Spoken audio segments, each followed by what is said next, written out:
Assalamualaikum warahmatullahi wabarakatuh. Kembali lagi dengan saya Ahmad Ajrul Habib.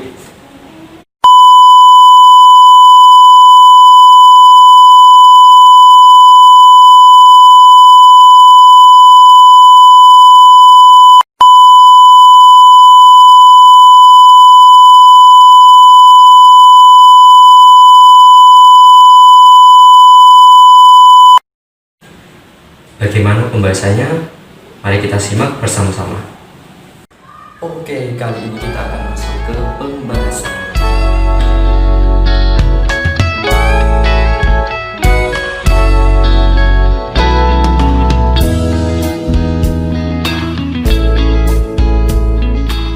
Nah, nyamuk adalah hewan yang termasuk dalam ordo Dipteera dan tergolong dalam famili Tulicidae.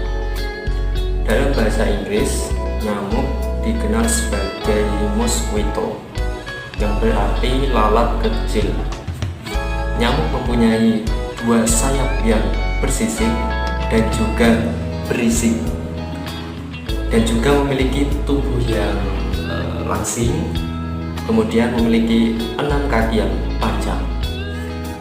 Dalam perkembangbiakannya, nyamuk mempunyai 4 tahap dalam siklus hidupnya. Nah, yang pertama ada telur, kemudian ada larva, yang ketiga ada pupa, dan yang terakhir nyamuk dewasa.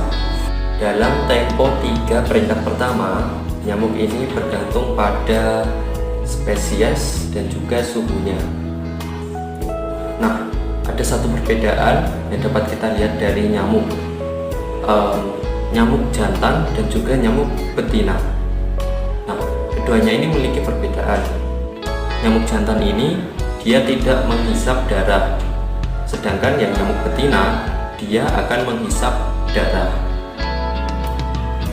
Jadi nyamuk yang biasa menghisap darah kita itu adalah nyamuk betina, dan itu tidak ada hubungannya sama sekali dengan makanan mereka. Sebab pada kenyataannya antara nyamuk jantan dan juga nyamuk betina ini sama-sama memakan cairan nektar pada bunga. Alasan kenapa nyamuk betina menghisap darah adalah untuk memberikan protein kepada telur-telurnya. Jadi darah yang disedot oleh nyamuk itu mengandung protein. Fase perkembangbiakan nyamuk dari telur hingga menjadi nyamuk dewasa itu benar-benar sangat menakjubkan. Telur nyamuk biasanya diletakkan pada daun yang lembab atau kolam yang kering.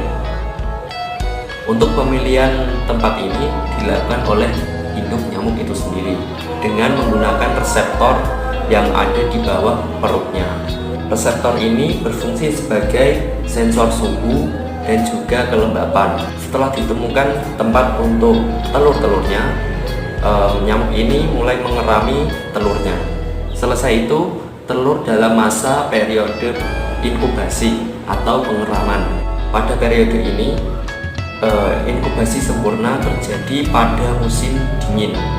Setelah itu, larva mulai keluar dari semua telurnya dalam waktu yang hampir sama. Untuk larva nyamuk akan berubah kulitnya sebanyak 2 kali. Setelah berganti kulit, nyamuk akan berada dalam fase transisi. Fase ini dinamakan fase pupa. Pada fase ini, nyamuk sangat rentan terhadap kebocoran pupa.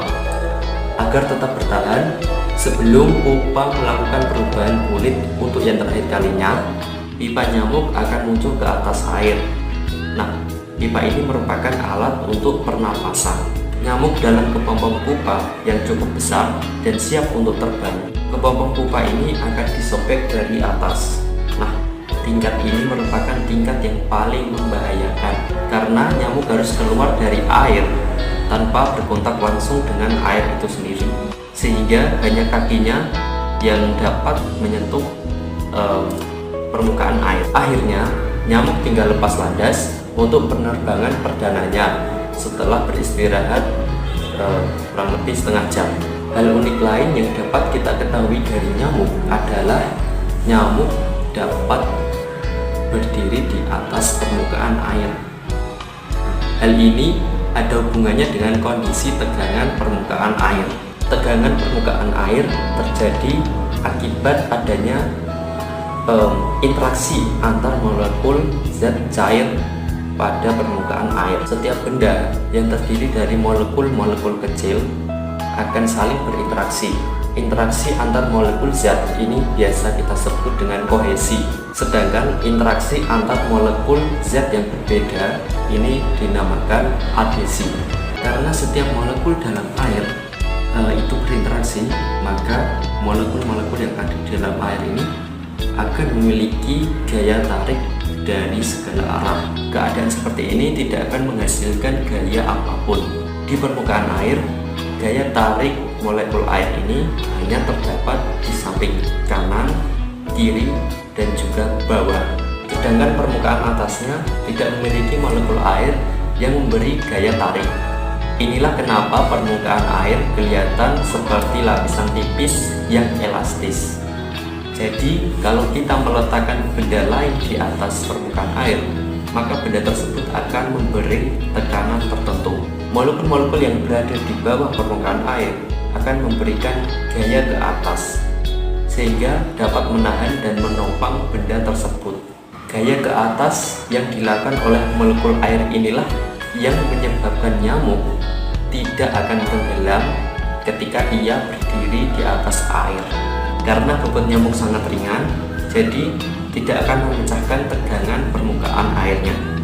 Mungkin itu saja yang dapat saya sampaikan.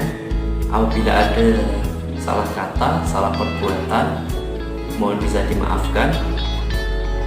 Akhirul kalam, wassalamualaikum warahmatullahi wabarakatuh.